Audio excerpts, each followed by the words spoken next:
Thank you so much. I'm really excited about this. I do storytelling as just part of my work, and as an international speaker. And so when this came up as a topic, I could not wait to really jump right on it. I use storytelling for a number of reasons, and I'm going to go through some of those in today's presentation. I got chat prompts going, so when you see a prompt to enter something in the chat, please go ahead and do that. I love a good chat room. Nonetheless, I'm going to tell you a little bit about myself. I started off in human resources. I've been doing HR for probably 30 plus years.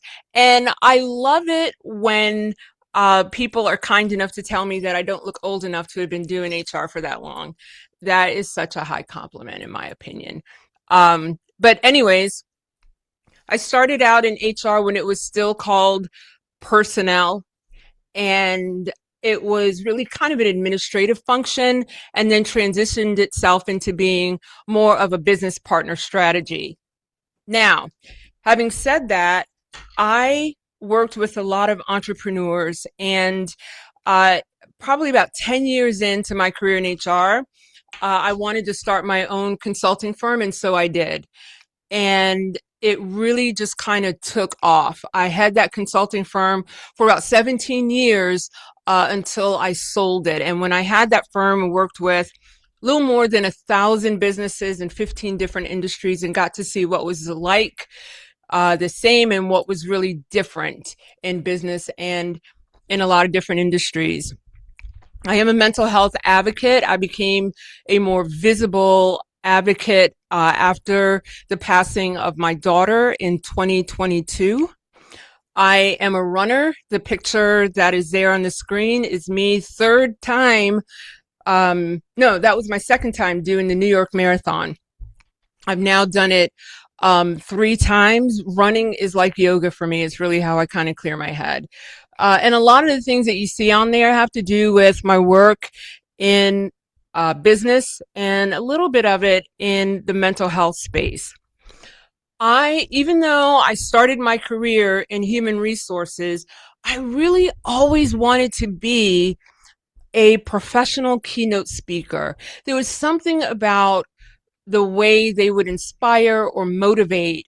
And I thought, really, that's kind of what I want to do. But there's such a passion that I have for HR strategy that I just wondered if there was space for me to kind of marry the two. How could I stand in front of audiences and show expertise, especially since we're not allowed to sell anything from the stage, um, and still somehow leverage that to support my business?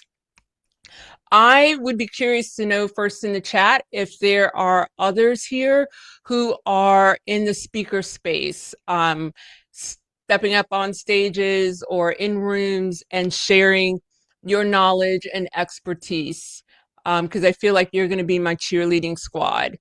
So I remember the first time I was asked to stand in front of an audience and talk about burnout and women specifically. And I loved it. And I really kept thinking there's got to be a way to leverage this. And I want to say that my career advanced. Let's see if I can find that. There we go. And I did. I reached my dream and became an international keynote speaker. I am represented by a speakers bureau that's out of Illinois. I have been on national television programs like CBS Mornings, Extra. I've done Katie Couric Media, and a number of others. I've been featured in People Magazine. The Washington Post came to my house for a couple of days and did a great story. I've been quoted in a number of publications, and I've been a New York Times bestseller. So today, what I want to focus on is for anyone who is hoping to get into the speaker space and leverage that, not just to be out in front of people, but to bring you business without selling anything or sounding like you're selling something, then I hope you're going to capture a lot in today's presentation. Can you guys still see the screen Pretty good? Yes, we can. Okay, excellent. Um, this was one of the first things that captured me. It's that the story itself was not where everything finished. That was really the bridge. It was me coming from somewhere and then taking people somewhere and then finishing with something that would hopefully make them want to take an action, whatever that action was, whether that was to buy something or donate something or register or follow me, whatever it was, that is where I was going to land. So the story, I had to learn and train myself. The story wasn't the actual product that I was selling. The story truly was what was going to take me just from one side to the other, depending on what I was moving through. So I'd love for you to throw it in the chat. One word or a short phrase. What do you want people to associate with your name or your business? And for me, when I stood up in front of stages, and I'm going to share some of my stories, I'm going to be the case study for today. You guys will each be your own case study. So when I'm sharing things with you, I want you to share your version of that, or take note using your version of that, so that when we're done, you've got your story that you could hopefully stand in front of large audiences and share. And in doing so, bring yourself business without sounding like you're throwing out a sales pitch. I know for me, when I think of what I want people to associate me with, it would be knowledgeable. It would be authentic. I want people to associate me with being a subject matter expert. When I move away from people from that stage, those are the things that I want them to say. She really knew what she was talking about. Wow, she came across as really real. She was transparent. All of those things is where I want to leave people. And all of that drives the way I position the story. I love that. Connector, caring, expert. Thank you. I love that. 100% and absolutely. So I tend to use kind of a story roadmap. Now, I can say this, that I watched some of the previous sessions that you guys have enjoyed. And one of them was a lady named Star, who did a phenomenal job in talking about storytelling. And so she brought up something that I thought was really valid, and it's something that I also believe in. And that's that, you know, when someone is talking to you in those small group settings, network, one-on-one, and they're asking you about yourself, the what do you do question. And I always found that difficult for me because what I do just turns so many corners that I tend to narrow it down to being an HR strategist or a business strategist. But nonetheless, when people ask, what do you do? The response will often include something around the job title or a role, like I'm a consultant or coach or marketing, I own a marketing company or I sell insurance. And that answers the question, but it doesn't create conversation. It's not going to be a bridge. So imagine saying this. Now, this one kind of threw me, and I'm going to share it with you. But when people approach me with this kind of take, it's almost cringy. So if I say to someone, what do you do? And their response is this: I help family-owned businesses prepare the next generation to lead. I started doing this after watching a successful business nearly fall apart because the founder had never prepared his children to take over. I think that's great, but you almost lost me when you start sharing that. And that's just me. Some of you may be intrigued to want to hear more. And so the way I would phrase that as a storyteller is this: most businesses aren't sold. they actually evaporate because the owner didn't prepare anyone to take over. So what I do is help make sure that that just doesn't happen. And I feel like sometimes people find that a little more intriguing. You want to hear more about, what do you mean the businesses evaporate? What does that look like? How do you prepare someone to take over? And then the questions may start coming in. And I'm curious to know, if you are in business and you are approached with that question of what do you tend to lean into that first example? I help family-owned businesses prepare the next generation to lead. Or were you more intrigued by the second response? Most businesses aren't sold, they evaporate because the owner didn't prepare anyone to take over. I love that. Thank you, Scott. I agree. I just feel like the second just leaves so much room for conversation and not just what you do. And it's sharing that little factoid that most businesses aren't sold, they evaporate, that begins to position you as someone who understands the industry, not just your job or your role. And that is honestly sometimes at the heart of it. It's not just understanding what you do, but when you are able to tie what you do to a level of expertise that will intrigue someone to test your knowledge, which then, as you all know, positions you in trust, the next step is to take some kind of action because that trust has been built. So with the story roadmap, the S is start with the audience. And that's so critical, knowing your audience. T is think about the transformation. O is organize the story. R is reveal something real. Y is your call to action. And as we go through the framework, I'm going to use, like I said, my own story as a case study. A few that I share from the stage, and I'll explain why I share that particular story. And also, I want you to take notes and start thinking through the story that you tell when you are either selling or trying to secure a client, or even third, if you were going to stand in front of an audience of 1,000 people, how are you going to position the story so that it's interesting and intriguing? You're not selling anything, but when you're done, people want to do business with you. That becomes the challenge of standing on the stage. I can tell you, just as a speaker, everybody's got a story. There's a million of them. I listen to speakers and I'm intrigued.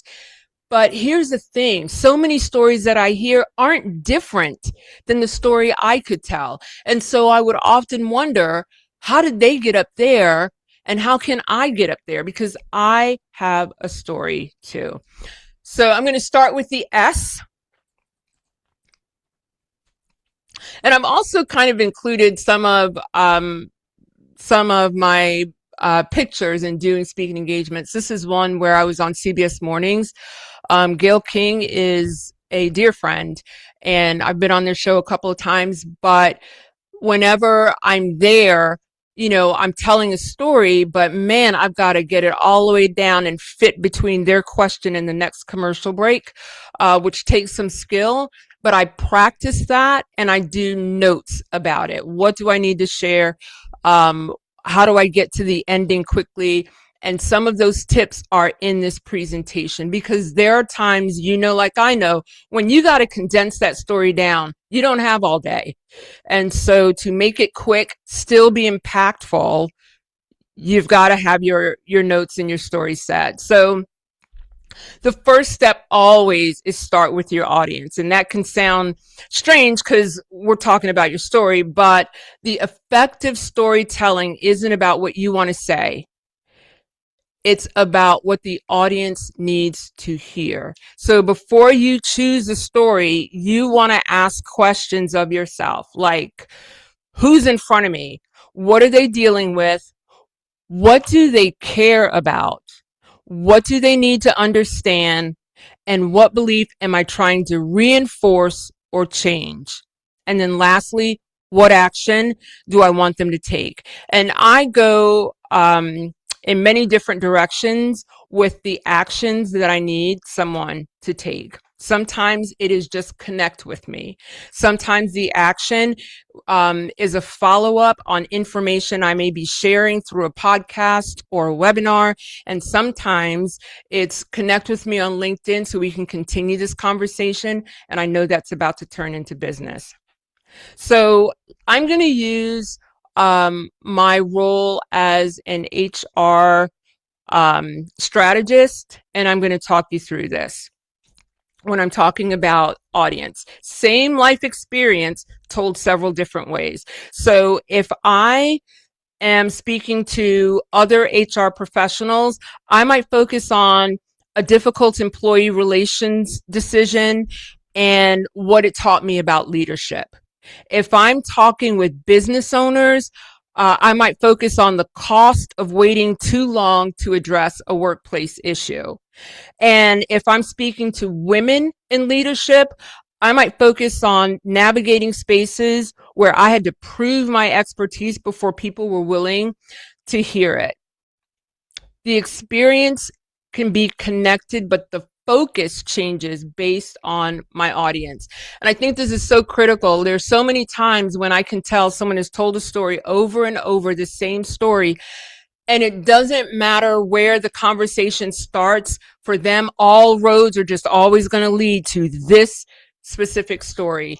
And that just doesn't work. When you are the subject matter expert, you can look at that subject from 6 different angles and make it relevant. So here's what I want you to throw into the chat. The people I want to reach are struggling with what? The people you want to reach, what is their struggle?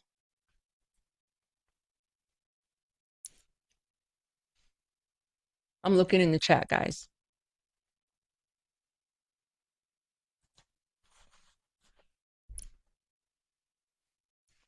Thank you. Growing a customer base. Function, flow, overall story of their business space or home, financial clarity, and inaction. I love that. Growing their business.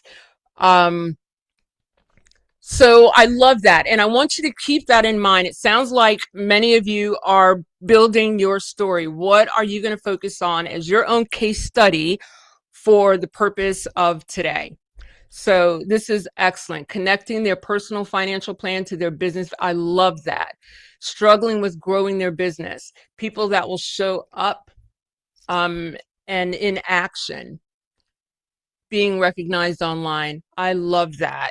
So the T, so that was the S. The S is centered around knowing your audience. Start with the audience. T is think about the transformation. Strong stories involve change. And the change doesn't have to be dramatic. Honestly, it's not, hey, I climbed a mountain, although I did know someone who climbed a mountain and used to talk about that every single time I heard him speak. It's not about, hey, I lost everything or survived some disaster. It doesn't have to be that dramatic to be a meaningful story. Maybe something happened and you changed your mind. Or maybe you discovered that something you thought about business was actually wrong. Maybe you made a mistake and developed a better process. I think that's how the Post-it note was created. Maybe you faced a client problem that forced you to rethink your services. Transformation is the difference between simply describing an event and then telling the story. And an event can sound a little bit like this. I opened my business in 2001. That's an event. And I did. I started my consulting practice in 2001. But a story sounds like this. I opened my business in 2001 because I kept watching small business owners struggle with the problems that large companies have, but those large companies have an entire department to help them. And that small business owner all by themselves. And I knew there was a need that I could fill. It's that story versus the event. Now, I understand that there's a motivation. For me, the motivation when I would talk and share stories one-on-one was obviously that this would lead to securing business. I can tell you something that's really funny about the transformation, and you can see that prompt. I used to think blank, but now I know blank. I used to think that being a business owner meant you worked your hours, traditional hours. You got to call all the shots. You made all the decisions. And now I know nothing could be further from the truth. When you are a business owner, you work half days and you can pick any 12-hour window you want to. And when you're a business owner, you don't call all the shots. Your clients are calling some of those shots. Those are things that I learned. But if I'm relating that to what I sell, I used to think that in a small business, if you wore multiple hats, you had a solid team. But now I know forcing people to wear multiple hats will burn them out and tax them mentally, and they will leave. So I want to see you guys also use that as a prompt in your story. I used to think blank, but now I know blank. And that is a powerful part of storytelling. It's the transformation. And when you are able to put your story in there, like I did, this is what I thought about being a business owner. This is what I thought about being an entrepreneur, but now I know this. And I know that firsthand because I am one now. It has a different kind of land.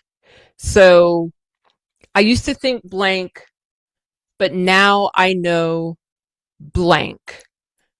I want like one or two brave people to tell me what that was. I used to think blank, but now I know blank. And that's the before, and then there's this shift, and then it's an after.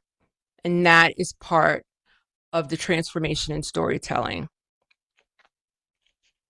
So I'm going to give you just a couple of minutes to throw that in the chat. This is going to be active. And like I said, by the time we're done, my hope is that you have kind of rewritten the story you share. And maybe that'll take you to the stage because now you can tell that story without sounding like you're selling something.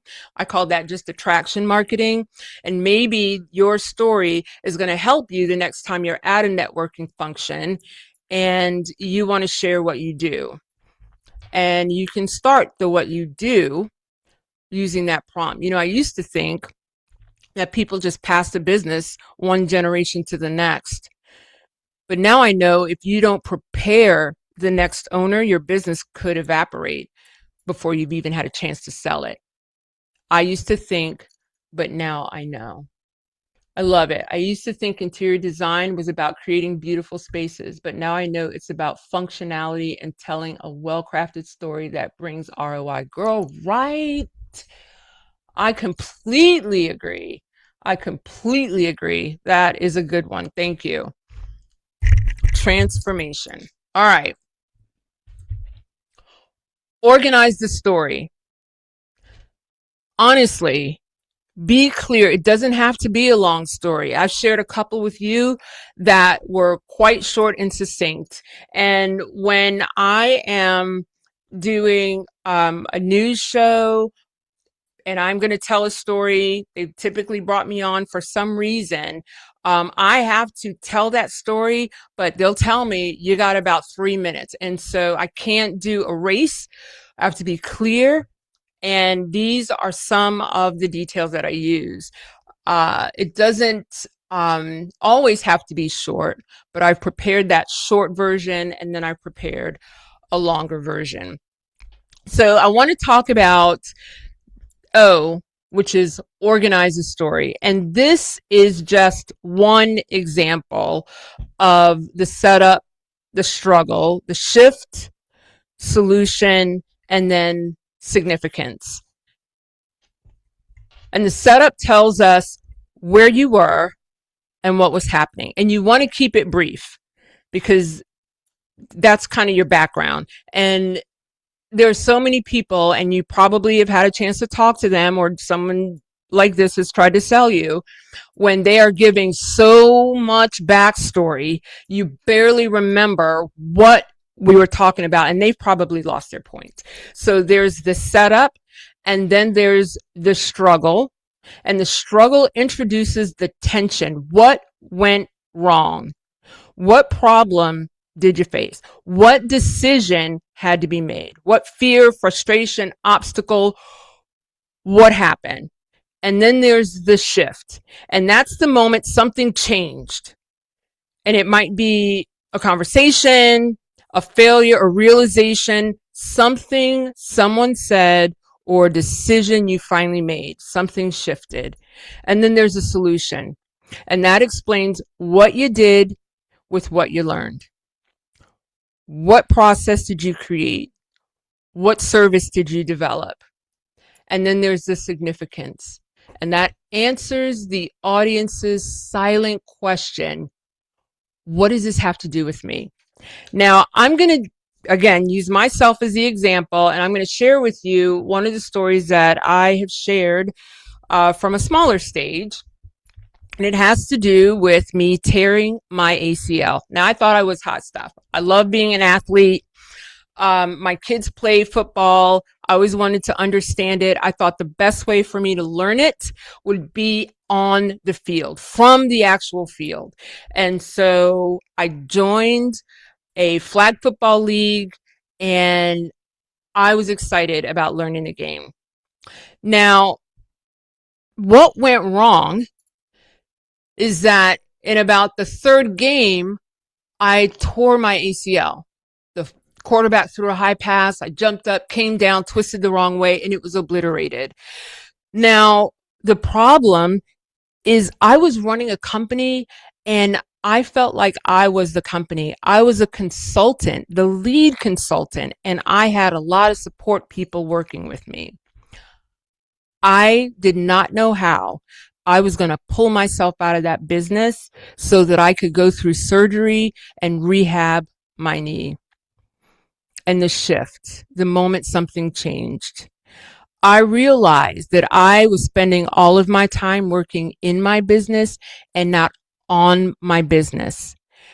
I was going to have to kind of reprogram my entire way of thinking about my value to my company, because I was going to have to be absent. And so the solution, and I'm breaking this up for you. Typically, when I tell this story, it's a little more fluid. The solution was this, that I had to train my team and outsource parts of my business so that I could step away and watch my business run itself. That was the solution. Even though I was small, I was able to do that successfully by training my team and outsourcing key parts of my business. And then we get to the significance. When that person listening to my story goes, well, what does this have to do with me? And that's when I tell them, we provide that outsourced HR service. So if someone on your team, if you had to step away, you were in an accident or something happens, and you are divvying up the responsibilities and you don't have a solid HR person on your team, that is a service that my company can provide. So keep us in mind, think it through, but when you are trying to figure out how to pull yourself out of that business so you can work on it, not in it, we can be a great resource for you. And that's where the significance comes in. So I would like this. Again, thinking through your story with the setup, the struggle, where's the shift, the aha moment? What solution is going to fix it?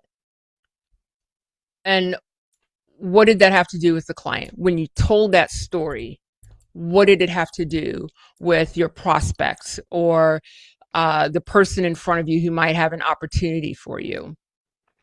So the setup, the struggle, shift, solution, and the significance. All right. Next up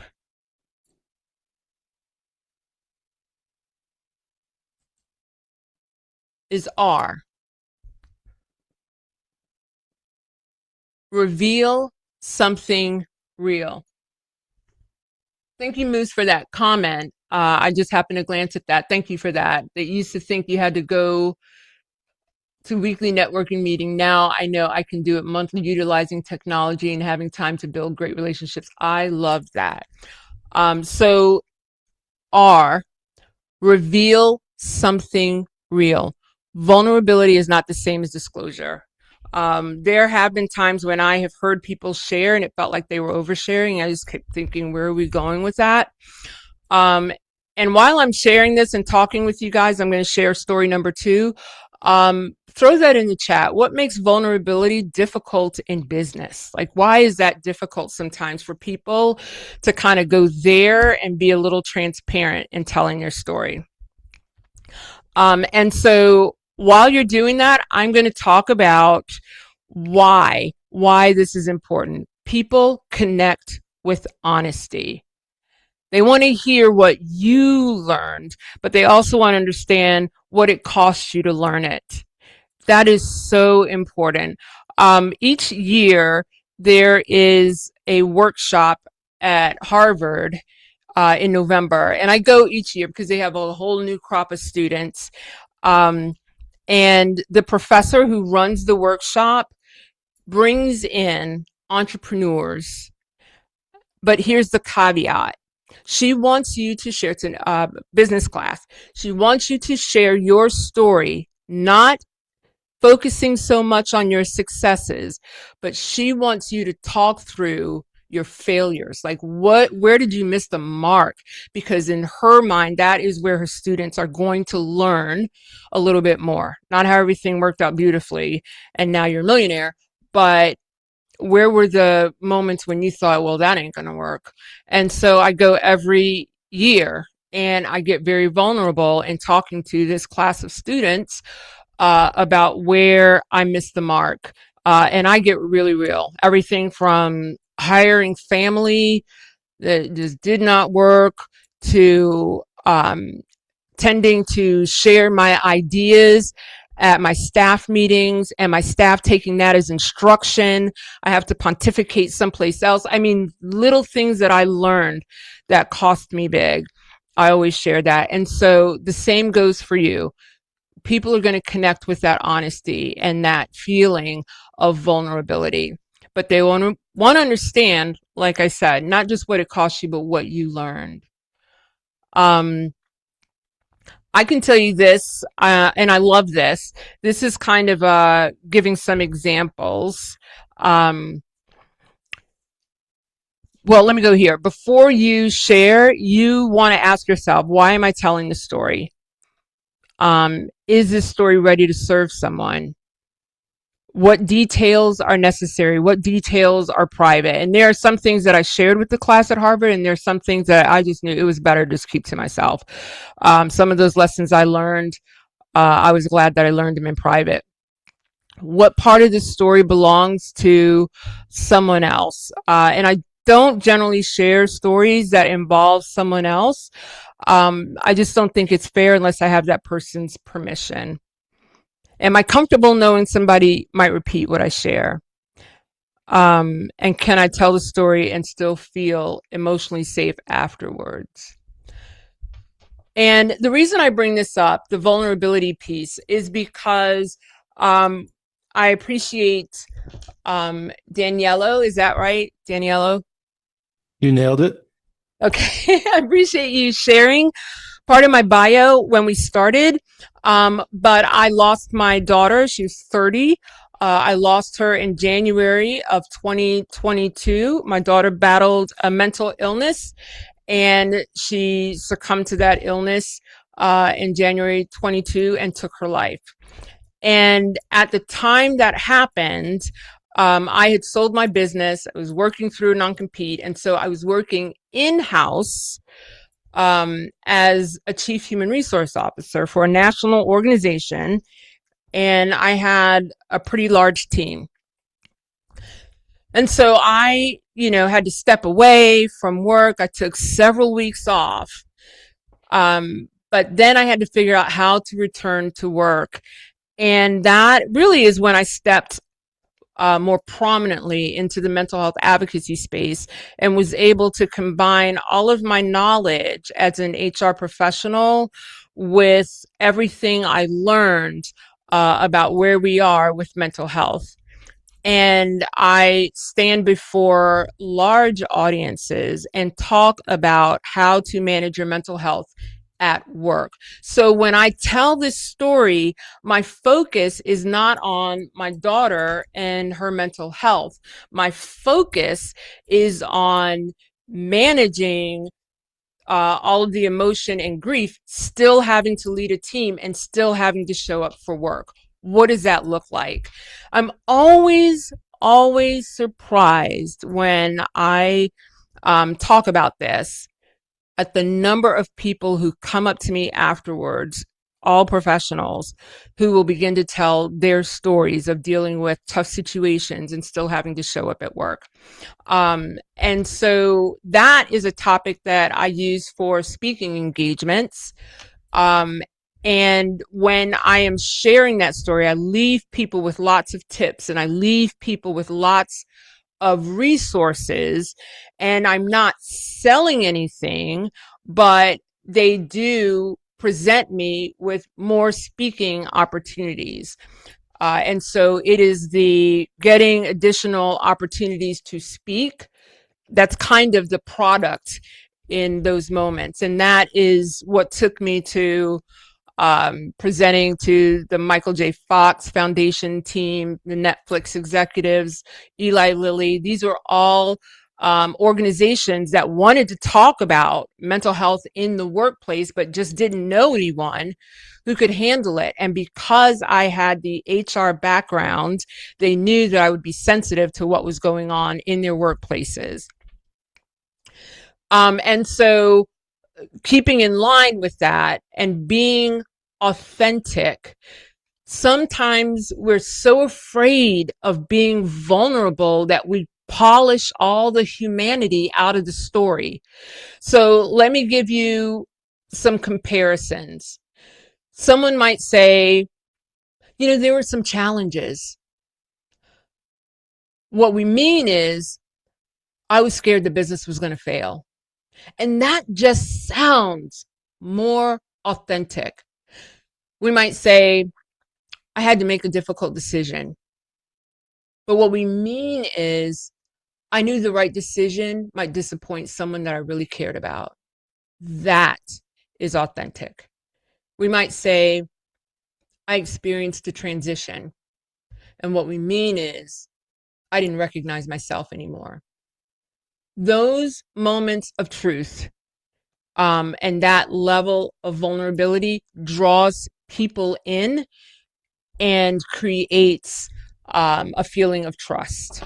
So telling the truth and being vulnerable with certain things, again, you don't have to tell all your business, but you do want to be human.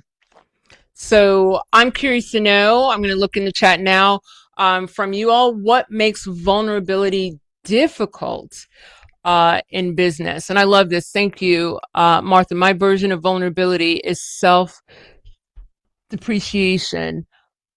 But as a new business owner, that self-doubt is not good at building up confidence in my potential clients. I hear you completely. That's, there is something to the fake it till you make it, but there's also a beauty in the vulnerability.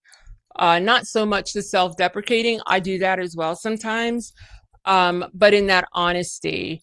And I don't know that that fits in with your story if you're talking to your client or a potential client about something, but I love that you shared that. I can absolutely see that.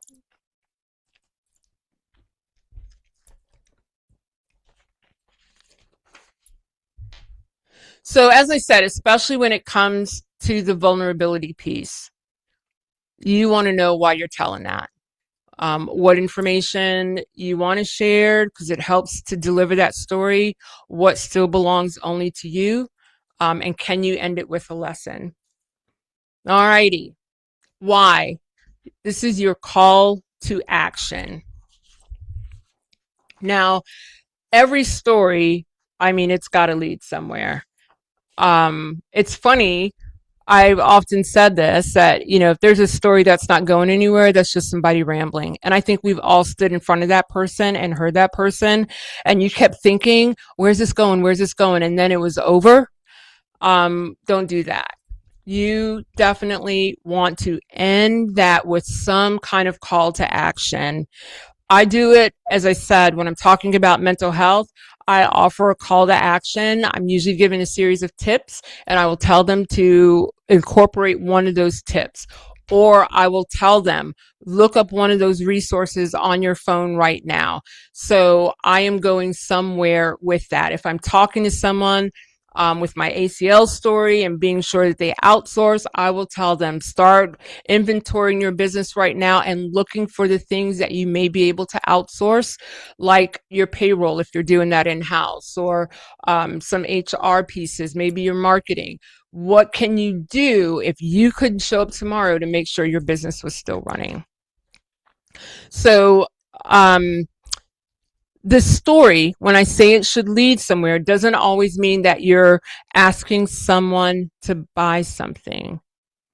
So, as I mentioned, your call to action might be encouraging people to think differently or ask a question or get a resource, schedule a conversation. Maybe that call to action is that they make a change or join a networking group. Whatever that is, let your story lead somewhere. All roads are going to lead to that one place in your story. It shouldn't ever feel like you just told this heartfelt story and then all of a sudden, you turn on the sales pitch and it feels like a late night commercial. If it doesn't fit, then that is when you may leave with a way to schedule and continue the conversation. And maybe during that call, that's when you're going to make your sales pitch. 2 stories every business owner needs: the authority story, why you know what you know, and the action story, what you want them to do next.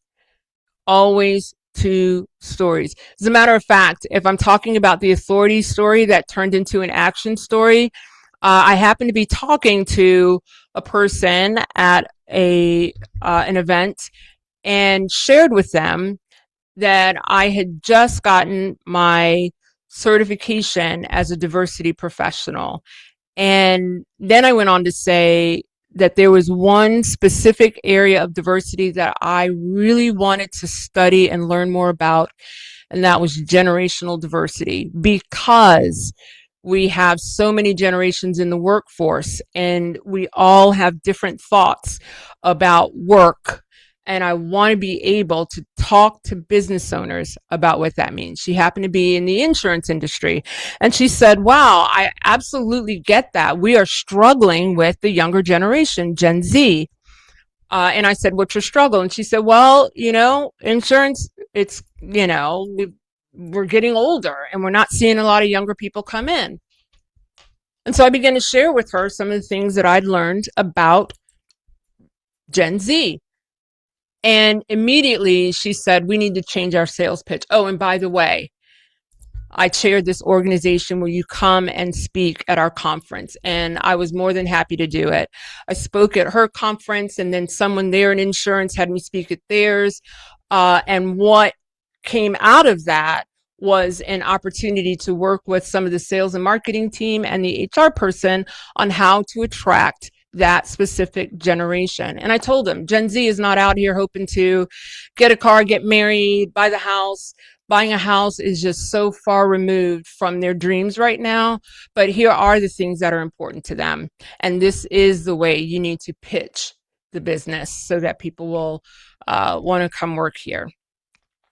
The action story, that is something that I use, as I said, whenever I'm talking about mental health. I don't need them to buy anything. I need them to take an action.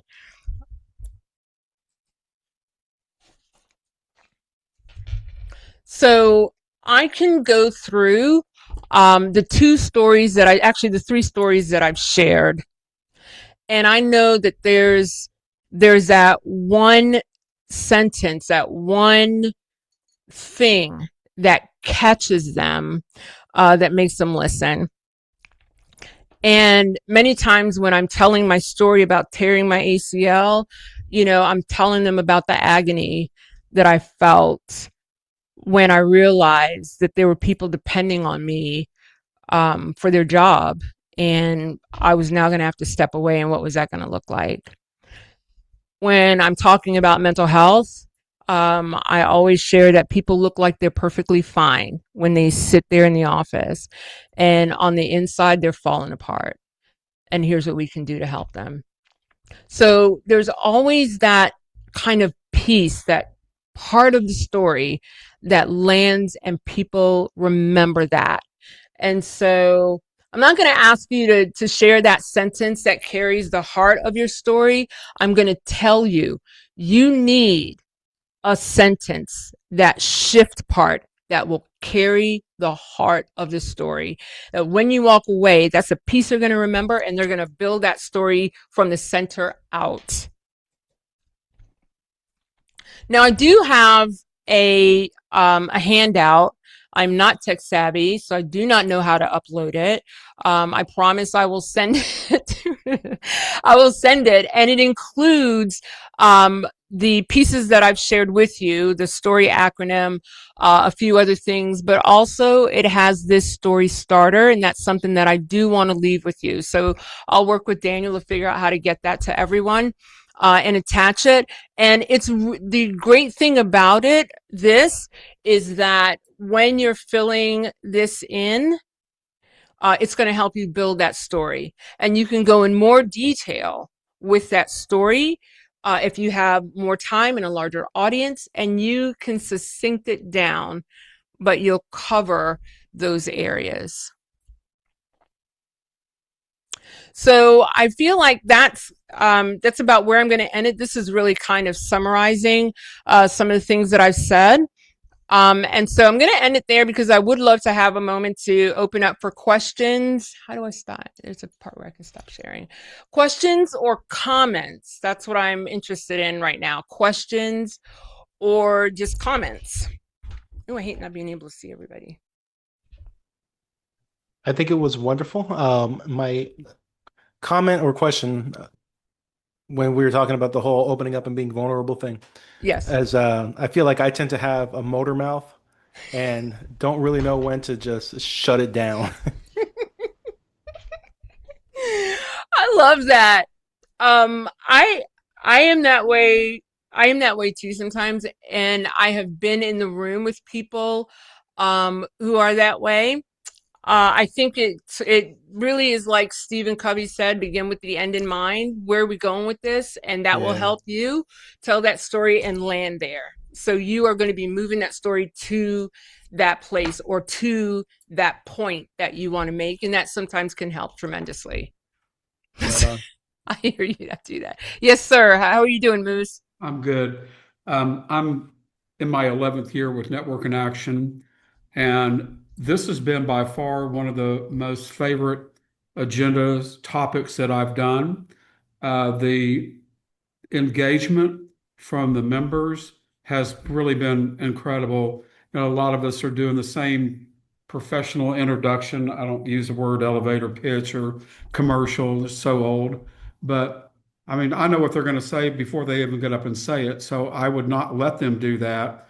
And having them take 10 minutes to write out, their thoughts, I guess, whatever, Hmm. was really, really helpful. And Yeah. I saw people not being on their phones, that it was a different message and how you helped someone, and the reason, what pain point you did. It's a great agenda. And I thank you very much for being a part of Network in Action. Thank you. Thank you. Thank you for that. I appreciate that. Great comment, though. I do, the elevator pitch, I do think sometimes it's so rehearsed that Mhm. it starts to sound inauthentic. Um, Mhm. it's almost as bad as pulling up to the drive-through at a fast food place when they just, kind of mutter out, "How can I help you? What do you want?" kind of thing. Mhm. Um, and so it's really important to change that up and use some of those prompts that Mhm. I've shared to change up your story to get Mhm. people engaged. Yes, I loved it. Thank you. One thing I wrote down during your presentation is they want to learn what you learned and what it costs to learn it. And that Yes. was kind of my grand takeaway. Yes.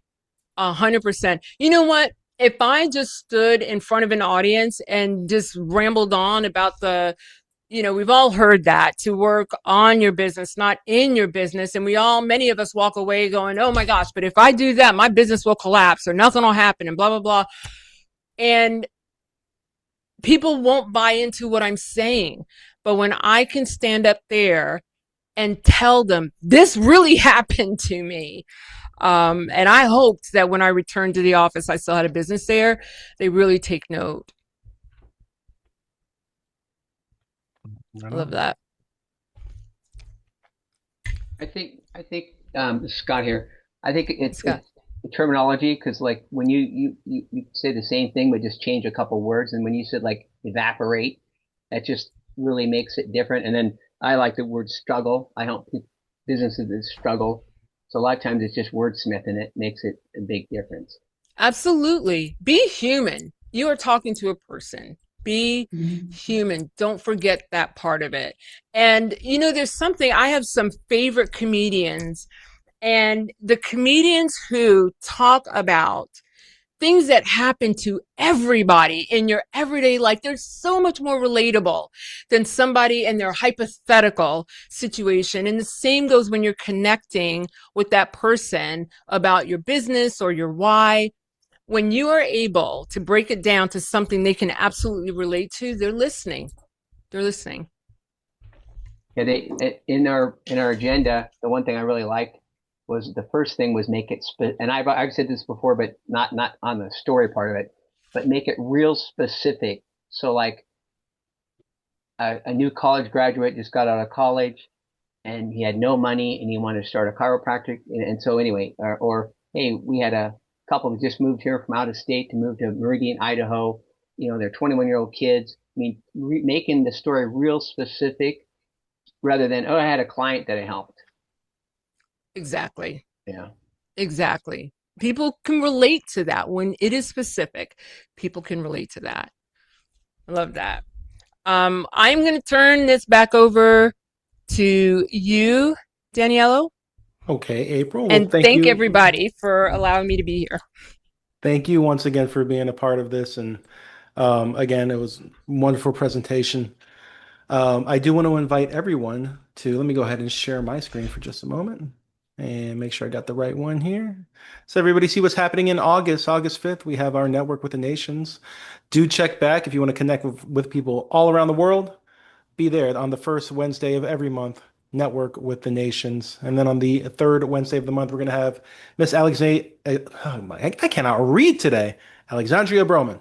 Um, Social Selling Accelerator, the three-step system to turn followers into paying clients. That's August 19th. And then our very own Andrew Johnson, what makes a great NIA member. Do check in for that on the fourth Wednesday of the month. Oh, we did it once again. Once again, thank you to Miss April Simpkins. This was wonderful. And I Thank hope to see you you. all on the next one. Take care now. Sounds good. Bye. All right.